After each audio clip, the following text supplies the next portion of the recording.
Uma pergunta: não é porque alguns livros da Bíblia são infames ou contraditórios que todos os livros não valem a pena, tá? Alguns podem ser lidos, nem todos são tão interessantes, nem todos são mitológicos. O que que a gente faz com isso, né, nesse processo de desconstrução para encontrar a luz, a espiritualidade e a verdade?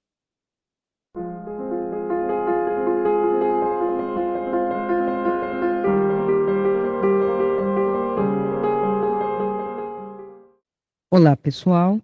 Então vamos a mais um vídeo de religião e espiritualidade, tendo em vista a questão de que tudo é narrativa. E isto, para mim, é um fato. Afinal, somos seres de linguagem. O ser se manifesta pela linguagem, pelo menos nesta dimensão. Nós estamos imersos atualmente num conflito de linguagens, poderíamos dizer, desde o mito de Babel. Então, o meu processo de desconstrução da religião como sistema, da narrativa, a proposta é desconstruir um, um sistema fechado, monoteísta, que não tem nada a ver com a verdade, não tem nada que ver com um Deus único, criador, em lugar algum deste universo. Isso é uma tolice antiga.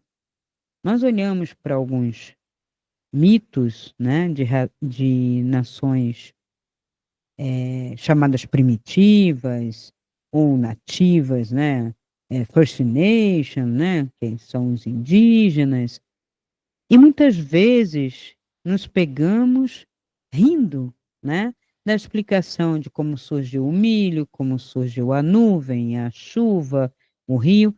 São explicações mitológicas, histórias para um determinado povo num determinado momento.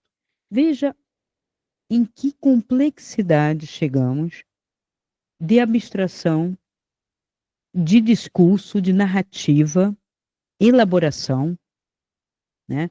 Textos fechados, textos herméticos. Nós temos uma riqueza tão grande, mas este ônus ou bônus é nosso. Nós criamos a narrativa, nós criamos as interpretações da narrativa.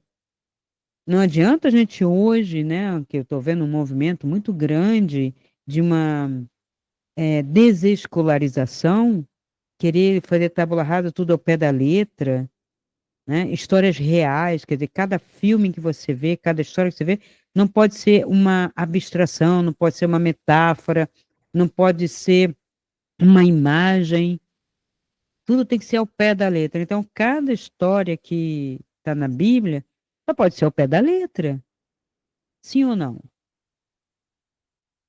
Uns vão dizer sim, outros vão dizer não, e dois, tanto um quanto o outro, que leem a Bíblia e acham que o Deus é único aqui.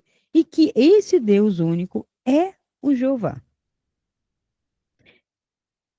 Nas minhas leituras, né, eu tenho. Claro que esse conjunto de livros, isso aqui não é um livro, né? Isso aqui é um conjunto de livros. Imagina se você reunisse, até o momento, da literatura brasileira, os livros mais fundamentais. A Prosopopeia, talvez Uruguai, talvez Canção do Exílio, um romance de Machado de Assis, algumas poesias. Vamos reunir, né, crônicas. Crônicas a gente tem bastante, né, no século XX, que é um gênero que surgiu no século XX. As crônicas de Clarice, as crônicas de Drummond, as crônicas engraçadas do Luiz Fernando Veríssimo, ou mesmo do Fernando Sabino. né? João Baldo Ribeiro. O que que a gente faria? Né? Poderia fazer uma compilação e ter uma Bíblia brasileira. Passado 1000 anos, para se falar dessa terra Brasília, essa terra de Santa Cruz, terra de Vera Cruz, terra do pau-brasil, a gente poderia ter isso como Bíblia. Quais interpretações seriam dadas? Como seria lido isto? Qual seria o Deus, se é que precisaríamos de um Deus? Um Deus autor ou um Deus relator com emissário? Quantos emissários teríamos? Que é o caso aqui. E veja, se eu escorregar um pouquinho daqui do Rio Grande do Sul para o Uruguai, eu vejo que a Bíblia lá, ela é lida literariamente, historicamente, história de um povo. E tem livros interessantes porque transcendem este povo. Aqui não tem só os textos de tribos judaicas que precisaram se unir sob um domínio, e esse domínio, veja, eles já tinham tentado várias possibilidades de unificação. Por quê? Porque eles percebiam que tribos soltas é pobreza, é miséria, é dividir pobreza. Então precisamos de, de um líder único, né? Era escolher um rei. Já tinha havido Salomão, já tinha escolhido, ou Davi, mas dava certo? Não, havia traição, havia outro mais forte que vinha. Então, só tem um jeito de nós colocarmos que esse todo-poderoso, esse imperador, esse rei, não mora aqui e é invencível, ele tem que ser sobrenatural. Até hoje se apela a isso. Um poder sobrenatural. E o que é mais interessante, que toda a nossa ciência, e não falo da ciência comprometida, eu falo da ciência mesmo, até a ciência humana, a neurociência, a física quântica aí rompendo, né, com uma série de paradigmas. As pessoas gostam de falar, né, de ver filmes de ficção científica, de acreditar em fim de mundo, de usar celulares, de de curtir toda essa tecnologia, com todas as benesses ou não que possui, e ter uma crença tão tacanha, tão antiga, num Deus que tem um nome que eu posso chamar, que é um senhor de exército, que é um capitão, general, desculpe.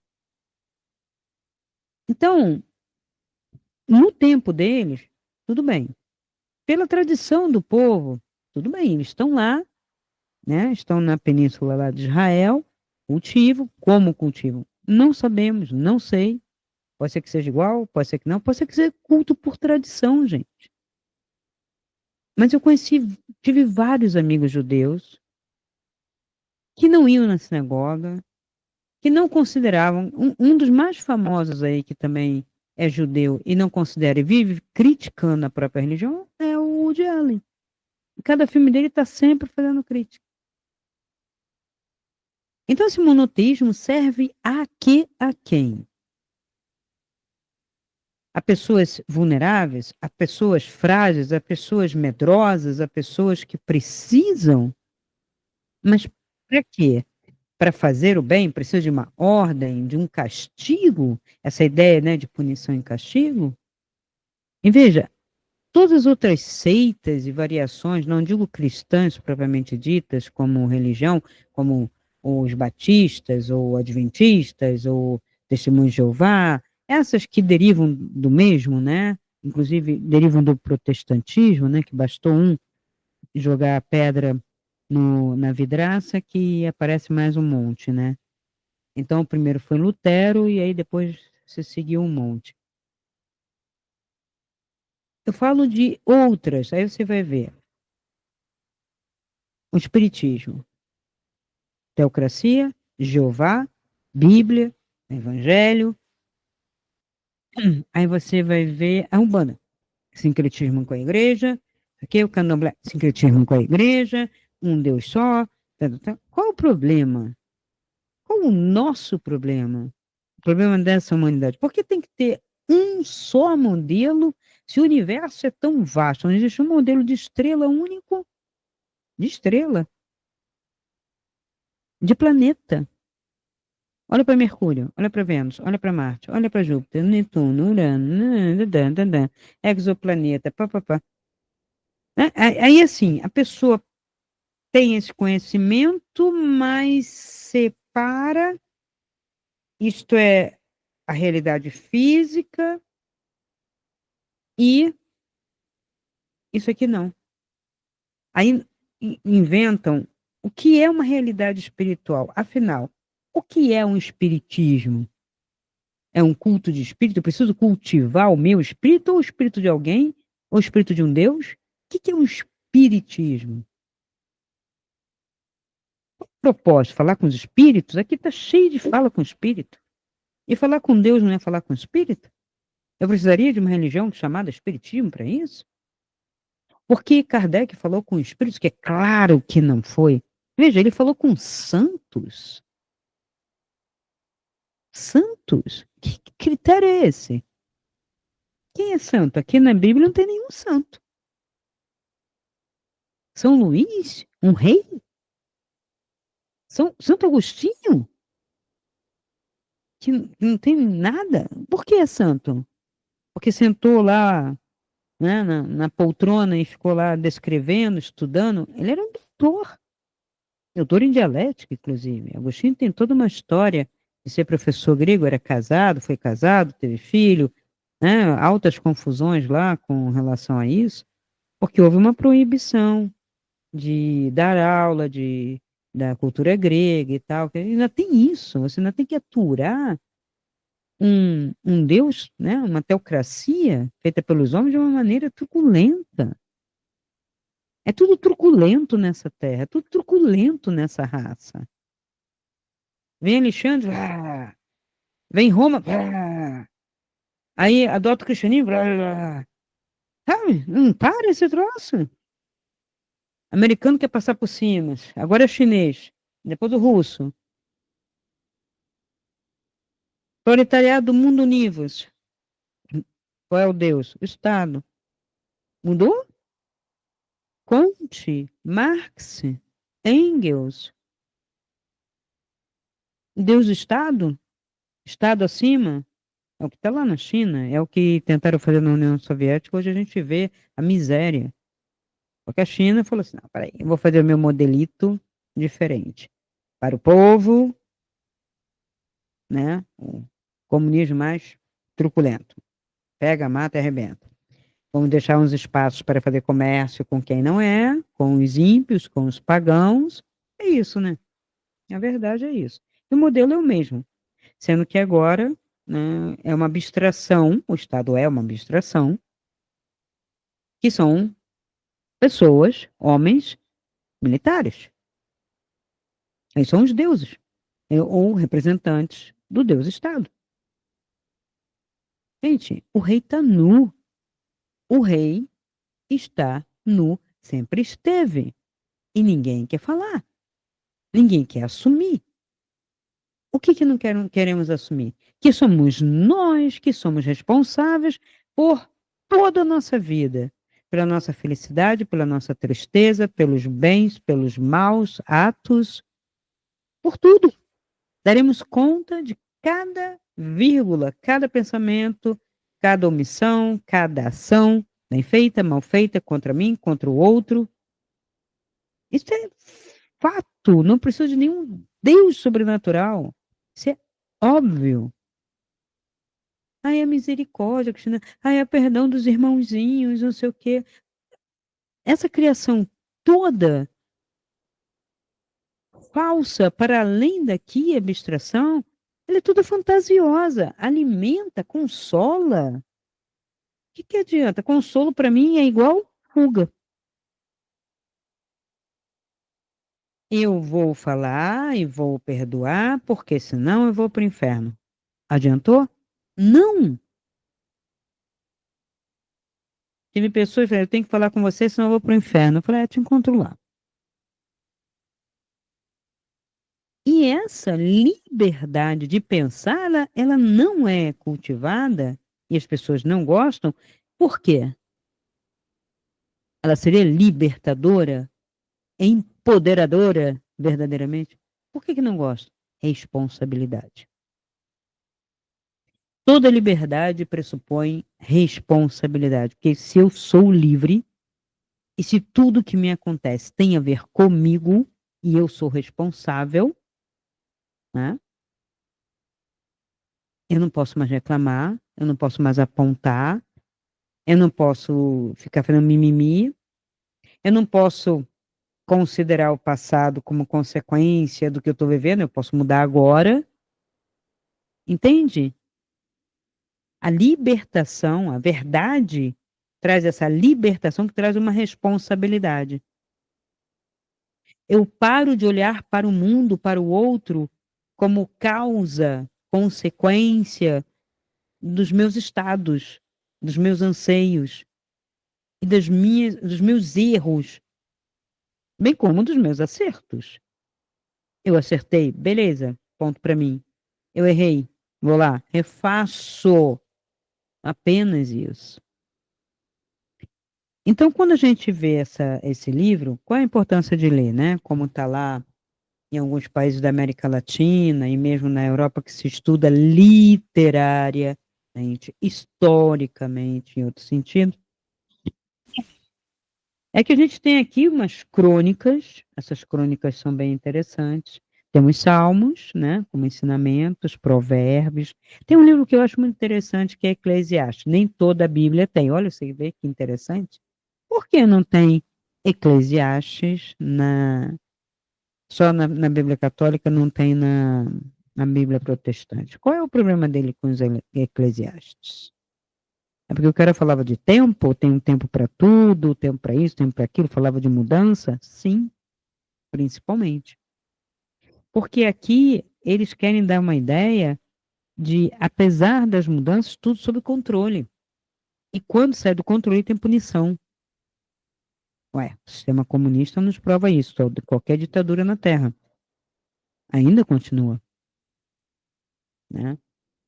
A liberdade traz responsabilidade, mas ela é fantástica. Você para de ficar esperando. Mas vamos analisar um pouco mais de perto este conceito de uma espiritualidade como liberdade, mas uma liberdade que não é uma libertinagem. Por quê? Uma liberdade, ela é ética. Eu tenho uma dimensão do que posso, do que não posso. Ah, mas isso não é castigo, não é punição, não é repressão? Não, é consciência. Se eu abusar de álcool, por exemplo, não tem uma consequência? Eu preciso de alguém para me punir depois de um porre? Depois que eu estou lá, borracho, boca na coxia, vomitando pelos banheiros dos bares, caída no chão, o cara lá que você vê com a garrafa agarrado, inconsciente. Tem alguém castigando ou ele já está se castigando por se entregar à droga como fuga? É liberdade, mal usada. Adiantou? Não. Quando ele volta, ele tem N problemas. Então, ele está criando problemas. O gasto, a vergonha, o corpo que sofre, o tratamento que vai ter que fazer, que eu não acho justo que o sistema de saúde público fique fazendo, mas o sistema de saúde é paternalista. Paternalista nesse sentido, eu não dou responsabilidade, eu paparico, eu puno e dou prêmio. Puno e dou prêmio. Mas eu não ensino nada. Quando eu dei aula para adolescentes, eu ensinava formação humana, foi a minha última matéria. E eu falava de drogas para dar responsabilidade, mas eu falava sozinha. Não tinha um professor, nem de biologia, para fazer eco comigo, nem o de filosofia, nem o de história, nem de literatura ou português, ninguém. Que eu não digo de matemática ou de física, até o de química poderia falar. Era sozinha. Mas, professora, mas meu pai bebe, minha mãe bebe. Porque meu pai fica bêbado no fim de semana. Sim, mas tá errado, né? Porque é seu pai, ele tá fazendo certo. Você não tem que castigá-lo nem brigar. Você tem que não copiar, tentar conversar com ele, ver se alguém pode ajudar, porque não é um bom exemplo. Mas veja as consequências. Você já não vê na sua casa? Sim. É legal? Adianta? Violência, às vezes, né? Abandono. Isso é liberdade? Não. Isso para mim é ignorância. E nós sofremos desse mal com todo o conhecimento que já adquirimos. Somos ignorantes. O ignorante é aquele que quer ignorar o conhecimento, o saber, a verdade. Ele quer ignorar. Por isso que ele é ignorante. É aquele que vive ignorante. E não é burro. Burro é aquele que é cabeçudo que não consegue aprender. Então a gente tem que dar nome aos bois.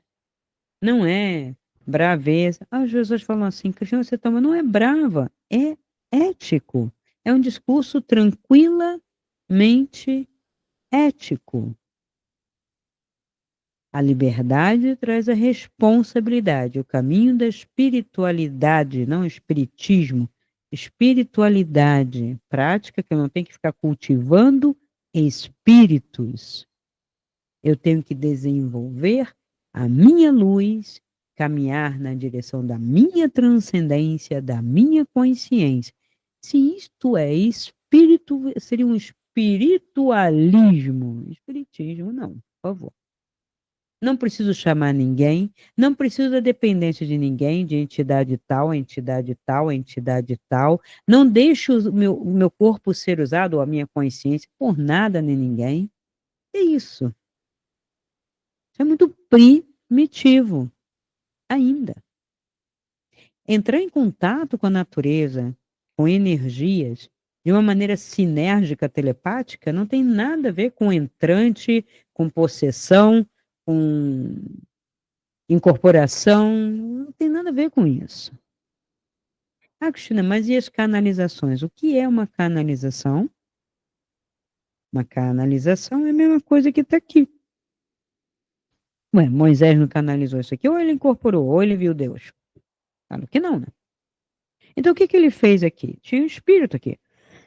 Um espírito, não, um ser, né? Tinha um ser aqui que falou com ele. Ou ele inventou tudo isso também, né? Venhamos e convenhamos que ele pode, né? Ele era príncipe do Egito, criado para ser um faraó. E o faraó, ele é um cargo máximo, né, de uma nação lá que existia, dentro de uma certa estrutura, e governava politicamente, né, espiritualmente, incentivando para manter o controle, porque ele era o porta-voz, mas tinha lá o sacerdote também. Eu não entendia de tudo, mas tinha o sacerdote. Mas aprendia para não ser enganado. Então, a Bíblia deve ser lida e entendida não como uma espécie de testamento divino. Moisés escreveu, tá? Mas Moisés, vamos dizer que Moisés tem escrito. Vamos dizer, escrito, dito, porque a gente já viu aqui várias vezes que tem mais de um narrador. Tem o Eloísta, tem o Javista, tem o Deuteronomista, ou, se fosse ele o único a escrever, ele canalizou deuses, e não um só. Então, e no Salmo, né? Retorno a trazer esse salmo aqui, só para vocês não esquecerem. No Salmo 82, Deus, Javé, toma sua posição na Assembleia Divina entre os deuses e profere seu julgamento. Ora, havia uma assembleia, provavelmente Javé foi designado para o povo X, que é esse que a gente conhece, né? Os judeus. E os outros deuses eram de que povos? Isso é uma assembleia aqui, física ou fora daqui? Não estou nem descartando a possibilidade de ser dimensional, tá? Fora daqui, fora do corpo, alguém sobe lá e faz assembleia, uma reunião, mas sem deuses, plural. Ninguém pode discutir lá a questão do Elohim, que é plural, que não é plural, que foram os deuses que criaram, que não sei o que não sei o que lá, que depois Jeová faz e faz outro tipo de homem. Pode ser que a origem das raças diferentes, ou tipos de homens diferentes, de mentalidade, tem a ver com isso. Um é criação do Jeová, o outro é criação de um Elohim ou Enki. Aí a pessoa fica, Cristina, e os Anunnaki? O que tem os Anunnaki? Qual o problema entre Enki e Enli? A gente chega lá. As pessoas falam como se todos os outros fossem demoníacos. No sentido bem negativo, né? Do termo. Uh-uh. Por que seriam? Jeová não estaria entre os capetas. Ele está entre deuses, entre seres de poder, vamos dizer assim. Né? Vamos considerar essa palavra Deus como um ser de poder. Um Deus sobrenatural é um ser sobrenatural que contém um poder. Vamos limitar um pouco aí. Esse negócio de onipotente, onipresente, onisciente, isso já vai um pouco além. Mas acho que a gente está com deficiência de vocabulário.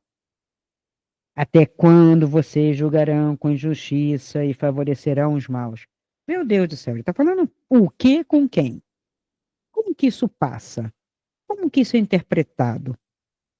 Isso é interessante. Sim, a Bíblia tem contradições. Aí quando você encontra uma coisa dessas, aí vem sempre uma meia dúzia de padre, pastor e outros para explicar com ares de superioridade, Cristina. Isto é metafórico. Para mim, que sou escritor e poeta. Isso é metafórico? Então aqui entra uma metáfora e no resto do texto, não. Que interessante.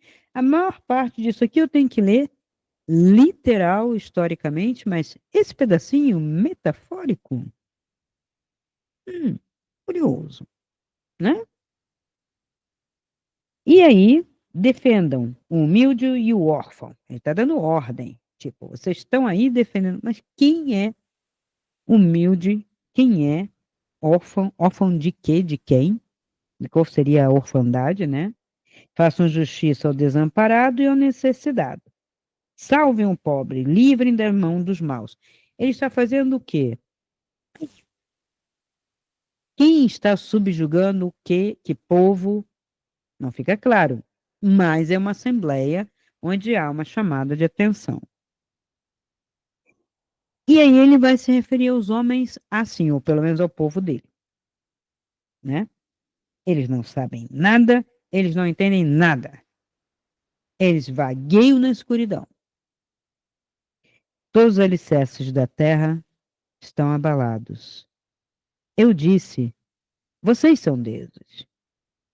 Todos vocês são filhos do Altíssimo, então tem um outro. Então, nesta fala fica claro como água, óbvio, só não vê quem não quer que esse ser que se chama Jeová disputava com outros do tipo dele, sobrenatural, com poderes, magos, enviados, seres especiais, seres de outro planeta, com poderes, que havia um outro ser mais poderoso acima de toda a Assembleia. Altíssimo. Então, gerentes ali discutindo as ordens do presidente da empresa. Gerente A, você está vacilando. Gerente B, você não está dando o que tem que dar. Esse pessoal, se você não comandar, não faz nada certo, né? E aí ele condena esses outros iguais a ele. Vocês morrerão como os homens. Tipo assim, eu vou pedir ao Altíssimo acabar com vocês, para vocês terem o mesmo fim que essa galera. Cairão como qualquer outro príncipe. Então, esse texto, para mim, ele é muito elucidativo, explica os dois Gênesis e outras coisitas mais aqui. A questão dos tais, dos gigantes, são outras raças, né? Se a gente pode falar, esse termo raça já ficou eca para mim, e quando você fala raça, já vem um monte de preconceito. Racismo, não sei o que, não sei o que lá. Veja, etnia, origem, use o nome que quiser. Eu não tenho problema com nomes. Se você disser assim, use o nome tal, tá bom, eu uso o nome tal. Significa isso? Ótimo. As pessoas se prendem a palavras, às vezes, desnecessariamente, até porque narrativa é uma coisa muito dessa terceira dimensão. Não se fala na quarta dimensão nem em outra. Mente quem diz que chega lá e aí teve fulaninho falando isso, ciclaninho falando aquilo. Não. Pelo menos até pelas EQMs, que são bem naturais, bem autênticas, bem espontâneas, as que são desse termo, as que não têm filtro nem viés religioso, porque, claro, a pessoa pode ter uma experiência fora do corpo, ou passou por uma situação de quase morte, se borrou de medo num avião, num coma e tal, o medo de morrer, né, que algumas pessoas têm, quase a maioria, e volta com o viés. Mas essas não são vias de regras mais, as mais incomodadas com o fenômeno. O que incomoda, é a pessoa vai procurar alguém para contar, ou vai pesquisar, ou vai estudar, são aquelas EQM justamente quando você não espera nada e você não tem viés algum. Pelo contrário, teu viés é aquele negócio, você tem religião? Tenho, né? Tenho, né? Acredito em Deus? Acredito, né? Sabe, essas pessoas assim, elas são mais fáceis de ter uma experiência autêntica do que as pessoas que estão buscando ter uma experiência, que não é autêntica. Elas estão querendo corroborar. Querem tanto que alucinam, tomam droga ou até inventam que tiveram uma experiência. E aí passam a ver alguma coisa e falar com pessoas, com seres. Então não fala com ninguém. O verbo é uma manifestação daqui, típica nossa do ser.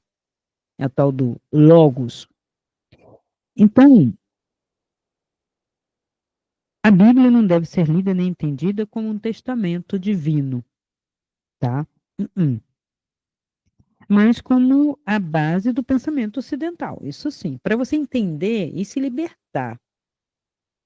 Também você pode jogar isso para lá e já se libertar direto. Não quero caixinha, não quero ritual, não quero nada disso. E vou fazer um caminho de espiritualidade. Porque você vai encontrar com a verdade. Que verdade? Uma verdade que vai se manifestar sem palavras. Por isso, Cristo, quando indagado qual é a verdade, não respondeu nada. No que você colocar a palavra, você vai precipitar uma forma. No que você precipitar uma forma, você vai limitar. E a verdade, ela aponta para uma dimensão maior, infinita, imensurável, transcendente. Então, discutir o texto bíblico, fazer interpretações, né, com hermenêuticas sofisticadas, fechadas, esotéricas, é tentar manipular pessoas. Ou a pessoa vem dizendo literalmente, como já vi um pastor, até famoso aí, um pastor, né, que vacilou já aí nas suas pastoragens, né? Um pastor que ele mesmo não resistiu às tentações, E aí perde tudo, devia perder credibilidade. Mas tem gente que ainda segue a criatura, que chegou à conclusão, né, depois que ele já foi pastor, papá, manipulou, ganhou dinheiro, não sei o que, volta. Aí ele fala, não, mas tudo isso aí é literal, tudo isso aconteceu, cada ser desse. Aí começa uma loucura, né, como se eu tivesse diante de um jornal da época. Ele chegou a dizer isso, um jornal da época.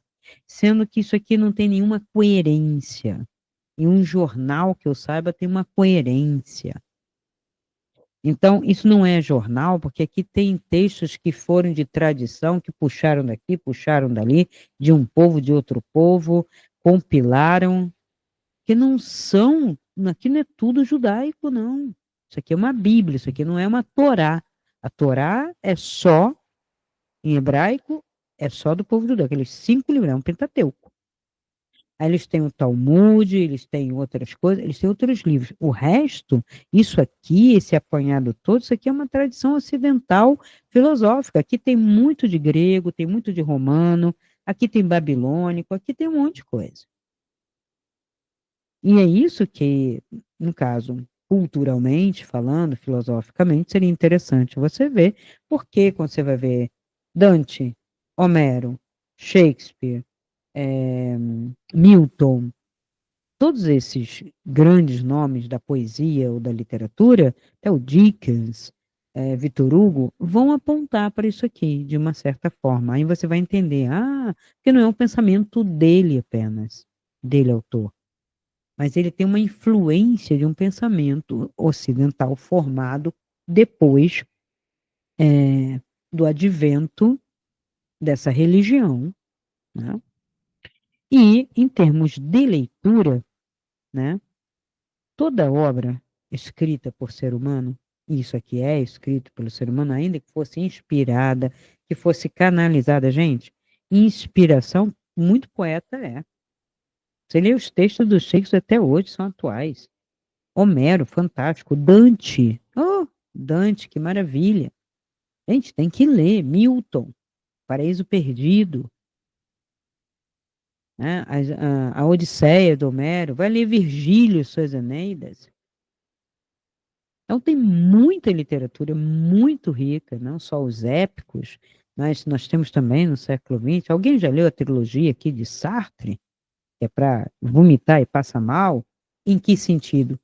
Em sentido não que é horrível, mas que fala de uma verdade existencial fantástica, dá conta do teu ser, da tua existência, dos teus estados, melhor que qualquer psicologia. Eu li quando eu tinha 17 anos. Passei mal, sim. Tem que tomar até cuidado para não ficar deprimido. Isso é leitura para pessoa mais adulta. E mesmo assim mexe. Então nós temos uma tradição de leitura que aponta para isso aqui. Aquilo é quase apocalíptico. É, é sombrio, como é um apocalipse.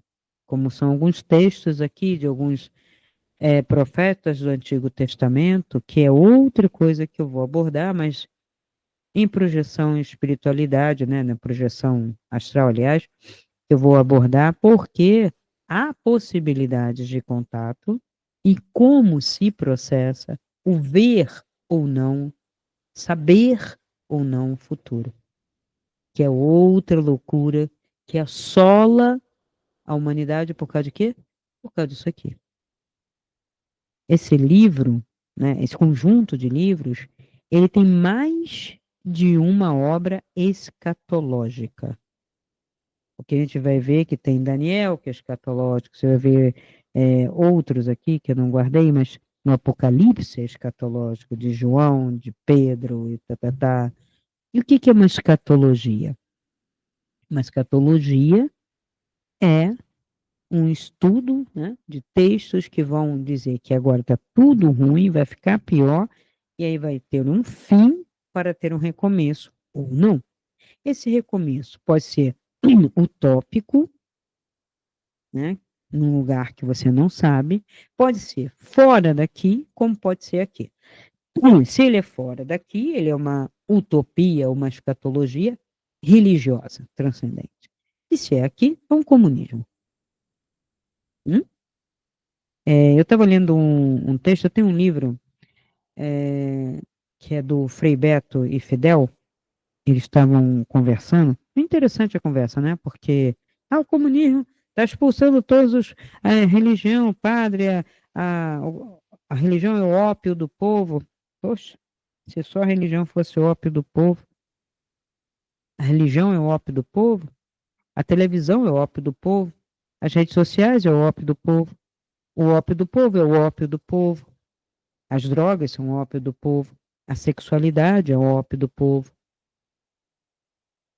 Então, dizer que a religião é o ópio do povo só podia vir da boca de um judeu como Marx, que teve que romper com a própria religião, com a tradição, pai dele, né, mãe, para poder adorar não mais Jeová, mas o Estado.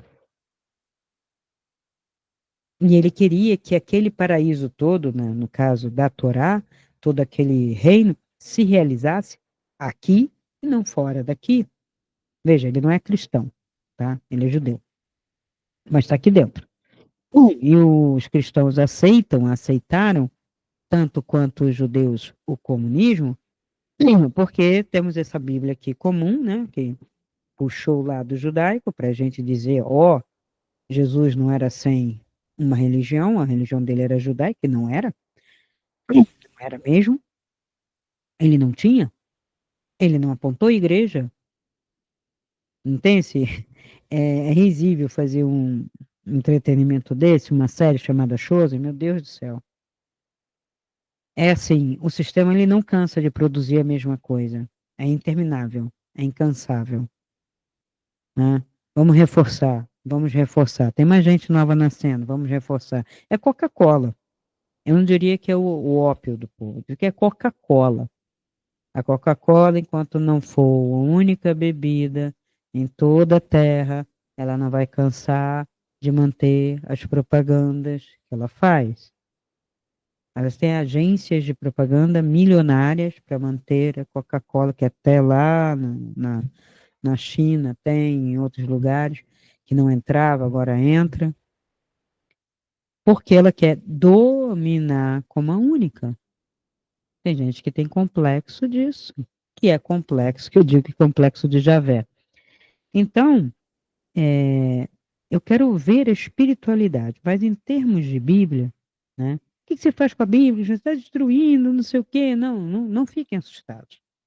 Isso aqui é um texto, vários textos, vários livros muito importantes, tem coisas muito bonitas aqui. Para exemplo, de vida. Aqui tem um bocado de estoicismo. Fica lendo lá Sêneca, Marco Aurélio. Ai, ficou na moda estoicismo. Por que o estoicismo está na moda? Porque o estoicismo está aqui. Mas qual é o estoicismo que estão lendo? A primeira escola estoica? Não, a terceira. Quando ela já é helênica, quando ela já está misturada. Ler Sêneca não é ler a escola estoica como ela surgiu. Marco Aurélio era imperador, né? E aí? Epiteto, que foi vendido como escravo, esse era um pouquinho mais próximo, mas o mestre dele era o verdadeiro estoico. Tá? Então, e sim, né? Vocês ouviram, né? Professor, mestre de filosofia na feira sendo vendido como escravo. Porque a escravidão, ela sempre existiu nesta terra, até entre os iguais. Judeus tinham escravos. Judeus foram escravizados, mas eles tinham escravos. Gregos também escravizaram. Romanos também. Então, nórdicos também. Eu dominava uma tribo e escravizava. Para quê? Para que você não se vingasse de mim. Eu não vou deixar você. Ou vou matar tudo. Foi o caso dos judeus entrando em Canaã, né? Eles mataram as 7 nações. Ou eles escravizavam, que uma das nações que não queria ser morta fez acordo com eles entrando na terra natal da Terra Santa e eles foram poupados, mas foram escravizados. A escravização é um domínio, é uma questão de poder. Esse negócio de racismo de cor, estrutural, isso aqui, isso é uma coisa do século XVIII para cá. Tanto é que não era visto da maneira como começou a ser visto no século XIX.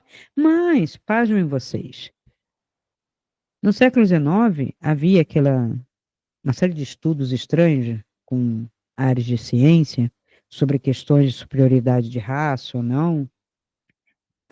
E o próprio Kardec tem nos seus artigos científicos, pseudocientíficos, porque ele se colocava, né, como um cara que está fazendo ciência, ele fala contra a raça negra, como fosse inferior. Inclusive, algumas primitivas da Austrália ou das Guianas, e também chineses. E tal do espírito lá, que é um santo, São Luís, dizia que com o tempo eles iam desaparecer. Aí a gente fala assim, mas ele estava pensando naquela época, mas veja, se o espiritismo é um contato com os espíritos que vão trazer uma verdade, não pode trazer uma mentira dessa. Não pode fazer um papelão desse. Então relativiza e diz o cara não era infalível, ele não é uma revelação, porque para os espíritas aqui, Kardec seria como Moisés. Só se for no mau sentido.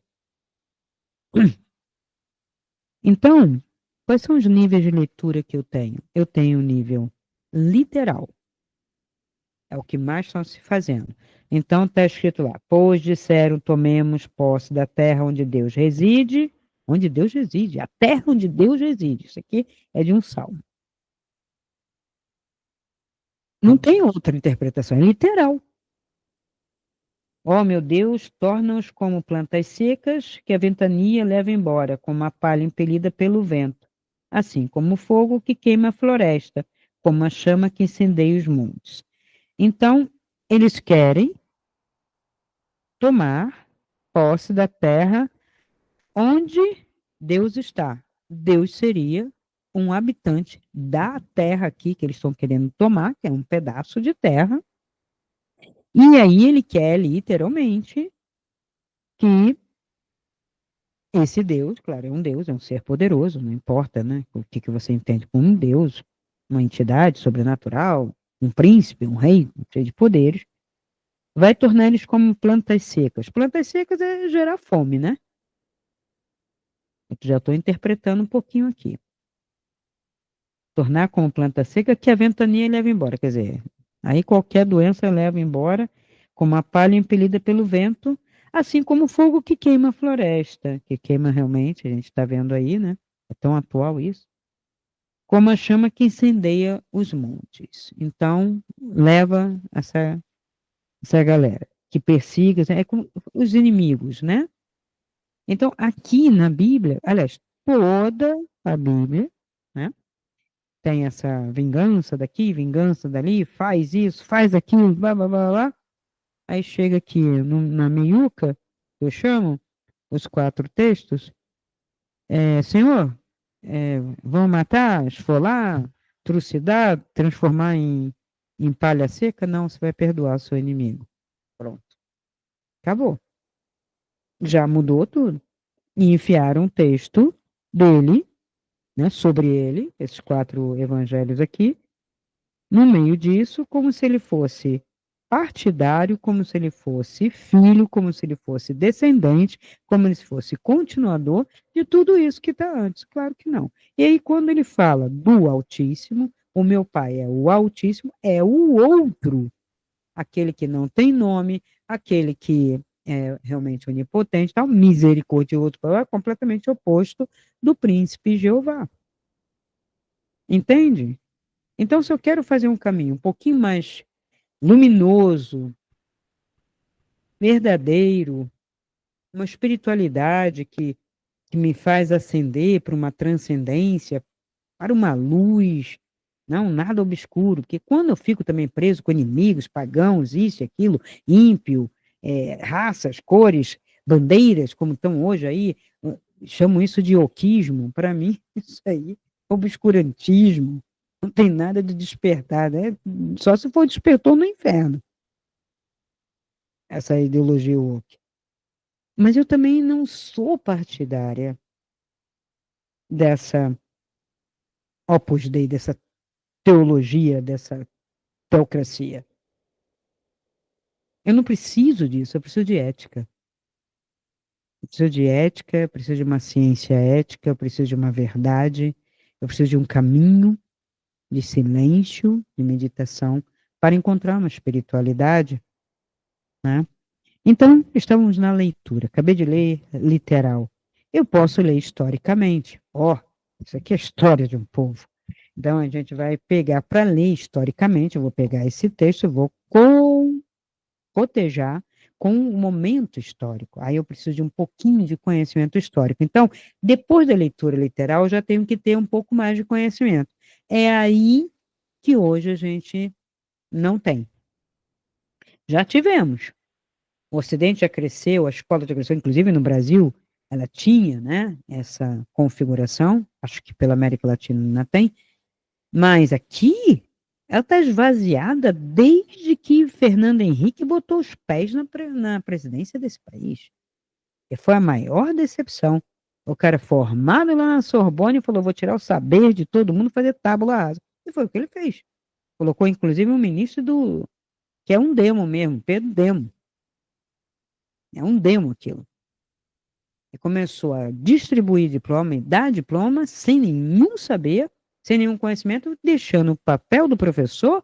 Eu me lembro que na época eu era chamada de facilitadora, que eu me revoltei mesmo, xinguei, fui no sindicato, fiz movimento contra, que facilitador é mulher de casa de massagem. Pelo amor de Deus. E os professores aceitando. Não sou colaboradora de nada, sou professora mestra. E eu já tinha doutorado. E tem que haver respeito e tem um conhecimento sim. Quer fazer além, quer questionar, saiba o básico e vai para depois. Agora, dizer que a criança entra, ou o adolescente, com saberes, isso é ideologia pura de obscurantismo. Não tem nenhum despertar nisso. Isso é uma maldade. Agora, é uma maldade gostosa, porque todo mundo passa sem estudar. Delícia. E agora? Faz o quê? Nós estamos aí já há 30 anos ou mais, formando inclusive professores que tem aí o tal do movimento das professorinhas de leg e rasteirinha, que eu acho assim medonho. Ganham um péssimo salário, ficam tomando conta de crianças mal educadas, não podem educar, não podem ensinar, não podem fazer nada, sofrem, têm ansiedade, têm angústia, vivem de licença para depois, no final, se aposentar com uma porcaria de um salário. O que, que é isso? Isso é o saber? Saber é poder? Aí fica claríssimo que saber não é poder, porque inverteram tudo isso.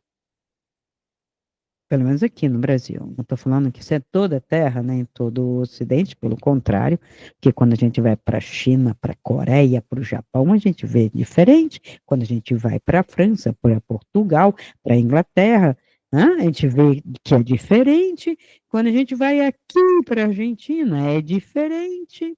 Ou talvez para o Paraguai, onde está todo mundo indo lá estudar medicina. Ou tem alguma coisa errada no Brasil. Né? Então, distribuir diplomas, meu Deus. E não é só ensino básico, não, né? Ensino médio, né? Botando, se você estudou na escola pública, você já pode entrar sem vestibular. Se você é, tem essa deficiência, ou tem essa cor, ou tem esse olho, ou tem esse cabelo, você já pode entrar. Porque é isso que tá. Tem gente lá fora que você tenta explicar o sistema de cota, as pessoas não entendem. Ué, mas a pessoa é incapaz de fazer uma prova? Pois é, né? Fala isso para a galera aí, o pessoal do bem. Então, para fazer a leitura histórica, eu preciso de conhecimento de história. Se eu quiser fazer uma leitura contextual social, ver todo o social aqui, e quando eu falo social, social mesmo, né? Interpretação social, uns vão dizer marxista, Cristina. Bom, se você quiser, mas eu posso fazer. Num quarto nível, eu posso fazer uma leitura psicológica. Ah, como posso? Freud aqui fazia festa. E acho que todas as síndromes que ele quis colocar, os complexos, tá tudo aqui, né? E inventar outros, né? Porque o complexo de Édipo ou de Electra é de filho para pai e mãe, ou filha, né? E outro. Será que não tem aqui? Né? O complexo daquele que é a esposa do general dele e manda ele na frente de batalha até ele morrer para poder ficar com a mulher? Isso é um complexo? Deve ser, né? Complexo de garanhão, complexo de traidor. Tá aqui. É a Bíblia. Tem ensinamentos? Tem. Mas tira fora a história desse povo, hein? Bom, quinto nível, eu posso fazer a leitura metafísica ou ontológica. Tá. Já estou fazendo. Falando de seres. Que nível de seres, né? Estados dos seres. Estou num nível ontológico ou metafísico. Posso fazer uma leitura arquetípica, mitológica? Posso, tá? E no último nível, eu podia ir no mais transcendente, né, que é o esotérico, simbólico, onde há os mistérios. Aí há muita gente que viaja. Eu preciso ter um arcabouço para isso e defini-lo. Não adianta você me dizer, essa passagem é isso aqui é isso, aqui é isso. Não, eu preciso saber em que sentido. Quais são os arquétipos? Arquétipos animais, humanos. Como você lê esses arquétipos? A partir de que tradição? Porque, veja, a obra é aberta, mas não é escancarada. Já dizia Humberto Eco. Você vai fazer uma leitura, você vai ter que ter elementos de discriminação. Por exemplo, eu gosto de ler literatura, fiz muito trabalho usando as teorias de Bachelard, que era um cientista, ele saiu do mundo da ciência científico de investigação científica, para um mundo poético, um mundo que ele chamou mais obscuro até, que é difícil, mas ele mergulhou dentro. E ele traz um quê de psicologia, não só psicologia, né? Ele traz arquétipos também. Então é bem interessante, porque ele faz relação com os quatro elementos, né? A terra, né? As imagens da terra, né? Terrestres, as imagens da água, do sonho, que é do ar. Ele vai trazer a psicanálise do fogo, ele vai trazer os espaços, é muito linda a poética dos espaços dele. Então, quando eu olho um texto, é uma das leituras que eu posso fazer, Clarice Lispector, Machado de Assis, é, outros, posso ler até os estrangeiros mesmo, posso ler Rosamunde Pilcher, posso ler Alice Munro, posso ler Victor Hugo, antigos, posso ler as Irmãs Brontë, através do espaço, através da terra, dentro do texto. São leituras riquíssimas que se pode fazer. Eu acho que falta nesse país muita filosofia, muita literatura, muito bem dada. E, claro, o ensino da língua. E hoje, para esse pessoal Régio do Chão, que está aí, que chama woke, para mim são minhocas que rastejam, cobras peçonhentas rastejando, dominando esse país, está colocando tudo como tábula rasa. Não tem mais uma leitura que eu acesse, um podcast, que consiga dar conta da riqueza que tem. Mesmo a literatura portuguesa, quando eu falo portuguesa, lusitana mesmo, de Portugal, que eu peguei outro dia um podcast de uma universidade aqui, da Unicinos, eu falei, meu Deus, eu tava dando vontade de descer e ir lá dar aula. Falei, gente, vocês não entenderam o texto. É um texto português, de Portugal. Vá lá, então, contextualiza, vê como é que é a cultura e tal. Não conseguiam ler Casa das Merendas, de Lídia Jorge, O Dia dos Prodígios, não conseguiam ver a ironia, a graça, que isso é outra coisa que a geração milênio não vê. É um povo chato, que lê tudo literal e não entende sarcasmo, não entende ironia, não entende metáfora. Como assim? Como assim? Você está me manipulando. Não, tô abrindo tua cabeça. A pessoa tem a cabeça muito bem feita, muito bem feita e amarrada pela ignorância. A ignorância é pesada, gente. Então, veja, se eu tenho esses 7 níveis para ler esse texto aqui, tá? Até mesmo as palavras do Cristo, eles apontam para um estado de ser, eles apontam para uma ética desse ser que vai para além do psicológico, vai até para o ontológico.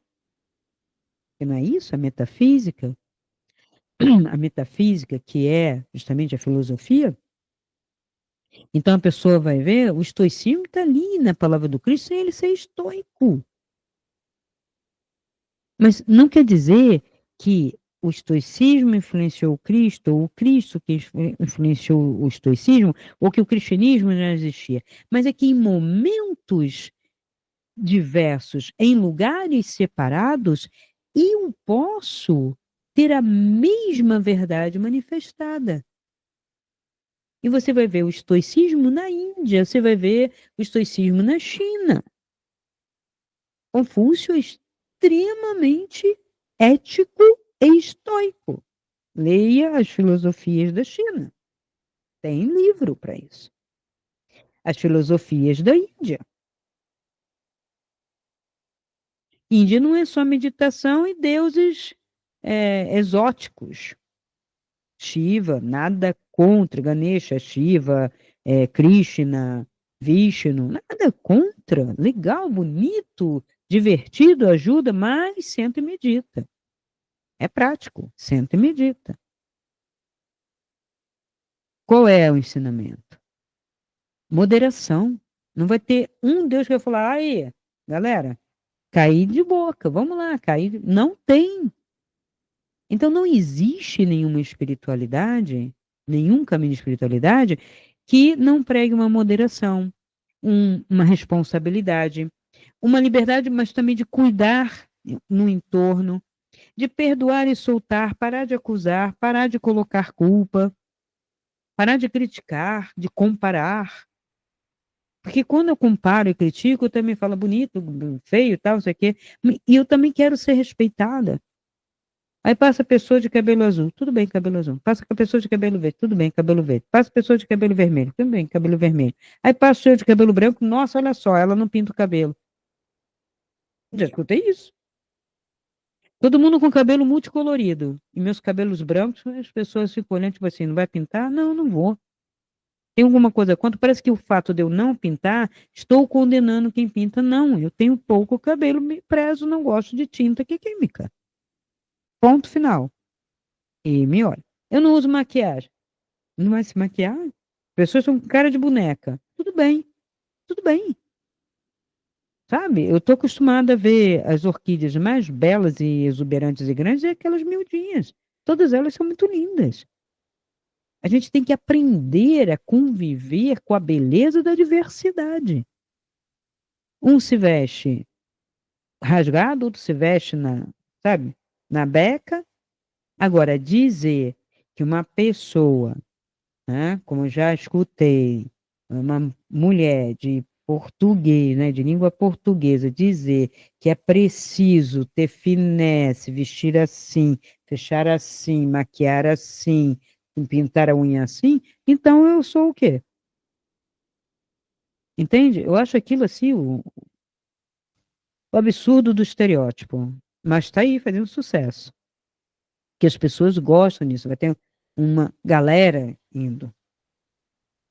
Aí você fala assim, mas Cristina, o problema não é ela ter a galera seguindo ela na maquiagem, na finesse dela, mas ela dizer que não é mulher e não é inteligente quem não segue aquele modelo. Aí ela discriminou todas as outras possibilidades, todas as outras mulheres e inteligências que não precisam seguir o modelo aparente dela.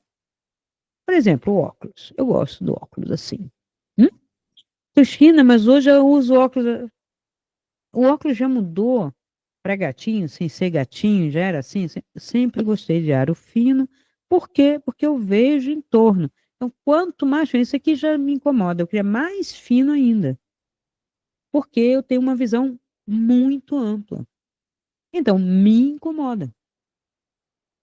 Não tem a ver com moda. Isso aqui é uma ferramenta. A gente tem que usar. Gastou o olho, gosto de ler. Não só ler, gente. Não é só ler, é enxergar tudo, detalhes. Você está cozinhando, você tem que ver. Está dirigindo, tem que ver. Você precisa de olhos. E está enxergando, tanto quanto possível. Né? O meu não é nem nenhum fundo de garrafa, mas, Cristina, mas tem que colocar e tal, tal, tal. Eu escuto essas coisas. Eu escutei uma vez, se você não pintar o cabelo, não der um jeito nessa sua aparência, você vai perder seu marido. Eu dei risada. Ela veio falar, a pessoa, né, veio falar com conselho. E eu não abro a minha boca, nem nunca abri, para falar contra a religião de ninguém, contra a roupa de ninguém, contra o cabelo de ninguém, contra os óculos de ninguém. E as pessoas, quando você tem uma liberdade, uma postura, estou falando para as pessoas que me seguem, querem fazer um caminho de espiritualidade, para se acostumar. Quando você é diferente e afirma sua liberdade, seu jeito de ser, sem galerinha, sem modinha, sem pertencimento, você será mais criticado do que o outro, que parece uma exceção. Veja, dois lados brigando, né? Os conservadores e os liberais aí, woke, que se dizem. Você não está nenhum nem outro, será criticado pelos dois. Porque cada um quer que você se coloque dentro de uma caixa. O wokismo é uma caixa. Não tem despertado. O cara inventou esse nome, podia ter botado outro. Mas ele já fechou.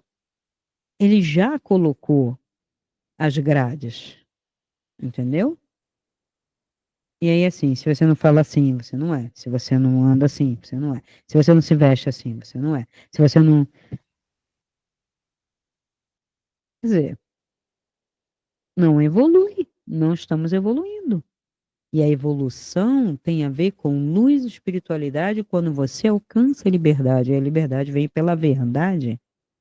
E a verdade só pode ser alcançada assim, com você desconstruindo, se observando, trabalhando a si mesmo naquilo que você quer.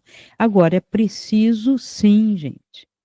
Precisa ter cultura, um pouco, leitura.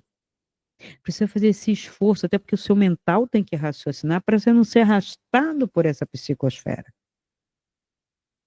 Então, eu incentivo meus mentorados a ler. Tem uma bibliografia grande, vasta, nem terminei ela toda.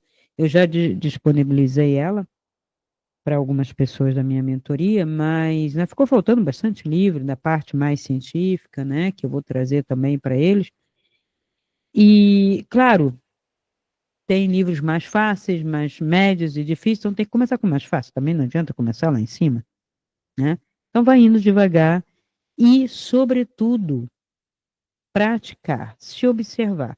Sou responsável por mim, totalmente, pelo meu estado, onde eu me coloquei, onde eu me coloco. Por isso que perdoar, que é a mensagem principal deste Novo Testamento, perdoar é soltar. É conviver? Não. Ele não falou que você tem que perdoar a pessoa e continuar apanhando dela. Porque uma coisa é você perdoar e soltar, porque entende o nível da pessoa. Outra coisa é você querer que, ao perdoar, que ela mude. Não, não force ninguém a nada. Né? Então você tem que soltar. Perdoa e solta. Não precisa se vingar, não precisa ficar remoendo. Ah, mas ele fez comigo. Sim, faria com você, faria com outro, vai fazer. Você sai. Outra coisa. Ah, mas está na minha rede social. Gente, a palavra deletar existe. Bloquear, idem. Qual é o problema? Ou encerra a rede social, cria outra. Vai para outra. Não existe só Facebook, Instagram, vai para outro. Vai lá para o Rumble, Reddit. É que você já não pode mais, né? Vai para outra. Sabe? O bullying só acontece porque você permite. Tem gente que vem com comentários nocivos, não que me atinjam, tá? Às vezes eu fico assim, nossa, para que isso, né? Mas eu aviso, eu retiro. Você não tem o direito de vir falar alguma coisa nociva para meus seguidores, para gerar polêmica, para desacreditar um trabalho que tem fundamento. Se você quiser discutir comigo, apresente seus fundamentos e seu argumento antes de ficar escrevendo besteira aqui embaixo. Eu quero perguntas, eu quero um desafio.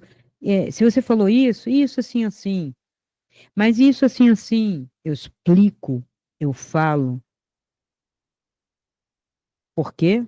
Mestre, professora, há muito tempo. Então, vou te ajudar a chegar a alguma conclusão. Agora, xingar por xingar, criticar por criticar, me condenar por algum motivo, não tem condenação. Aqui inclusive, é um estudo, espiritualidade, e é opinião. É uma conclusão que eu cheguei nesse caminho todo. É como você vai consertar o seu dente com um bom dentista, que sabe realmente fazer o trabalho, ou por um iniciante ou aquele que nem dentista é. Vai consertar seu carro ou sua moto com um bom mecânico, ou com aquele que diz, eu dou um jeito. É a mesma coisa aqui. Segue quem reconhece o que eu estou entregando. São décadas de estudo, dedicação e de contatos. Para quê? Para ter uma certeza, para trazer algo, para trazer uma luz. Mensageira, para ajudar. Todo professor é um pouco isso, todo mestre, né? É um pouco mensageiro, mensageiro de um saber, de um conhecimento, para que o outro se desenvolva também. É isso. Então, quando o pessoal sofre bullying, principalmente essa garotada, que eu não entendo por que sofre bullying, no meu tempo tinha isso, era trote, era bullying, e daí? Se for o caso, acabar no final saindo no braço, sai no braço. Que hoje tem uma violência verbal que nem procede. Deleta, sai, esquece, tira, se apoia em outro. Muda, muda você. Então, são as vulnerabilidades, os pertencimentos, os acordos, os rabos presos, que mantêm as pessoas juntas na mesma caixa e sofrendo às vezes. Entendeu? Família também, família, sangue, gente, sangue já mudou um monte de vezes, já é um sangue renovado. Ah, mas e o DNA? DNA é uma parte só que é física, o resto é dimensional. É a sua história de vida, não tem que ficar preso, não tenho que desrespeitar meu sistema, mas eu não tenho que ficar presa. E se é o filho que faz mal, ou se é a mãe, você tem que perdoar, soltar, mas vai viver a sua vida. E viver e deixar viver. E ninguém tem que cuidar de ninguém aqui. Sim, pai e mãe de filhos que tem. E deu. E deu. O resto que se cuide. Então, ficar se colocando obrigações, e tem gente que não cuida só da família, pai e mãe. Aí quer cuidar da vizinha, quer cuidar da diarista, quer cuidar do filho da diarista, quer cuidar da prima de não sei quem. Você não tem que fazer isso. Você vai assumir para você o que é do outro. Solta, libera, deixa aí. É um caminho de espiritualidade prática. E para isso, eu tenho não só a mentoria, como tenho umas terapias que são ferramentas para preparar você para esse caminho de luz, de espiritualidade prática, de liberdade. Você vai se sentir super bem, super leve quando você assumir esta liberdade, este saber, este poder. Ok? Então, até o próximo vídeo. Tudo é narrativa de religião e espiritualidade. Até lá. Se esse vídeo ressoa com você, dê o seu like, comente, faça sua pergunta e compartilhe. Assim poderemos alcançar um número maior de pessoas e ajudar o canal a crescer. Essa luz é para todos nós. Ajude-nos a iluminar essa rede.